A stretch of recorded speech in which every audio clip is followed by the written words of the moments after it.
மெடிடேஷன்னா என்ன? மெடிடேஷன்ல நீங்க உங்களுடைய எண்ணங்களையும், உங்களுடைய உணர்வுகளையும் விழிப்புணர்வோட பார்க்கும்போது, உங்களுடைய மனதிற்கு ஒரு ஓய்வு கொடுக்கப்படுது.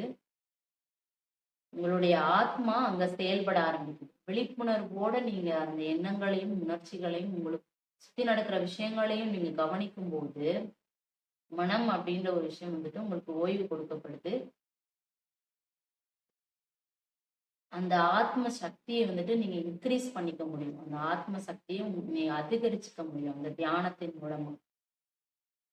ஸோ அதுக்காக தான் மெடிடேஷன் பண்றோம். மெடிடேஷன் எப்படி பண்ணணும்? எதுக்காக மெடிடேஷன் பண்ணணும்? லென்த்தி வீடியோல நான் குடுத்துருக்கேன். ஸோ அந்த வீடியோவ போய் ஃபுல்லா வாட்ச் பண்ணி பாருங்க. உங்களுக்கு எதுவும் சந்தேகம் இருந்தா கமெண்ட் செக்ஷன்ல லீவ் பண்ணுங்க. நான் அடுத்த பதிவுல அத போடுறேன். Thank you.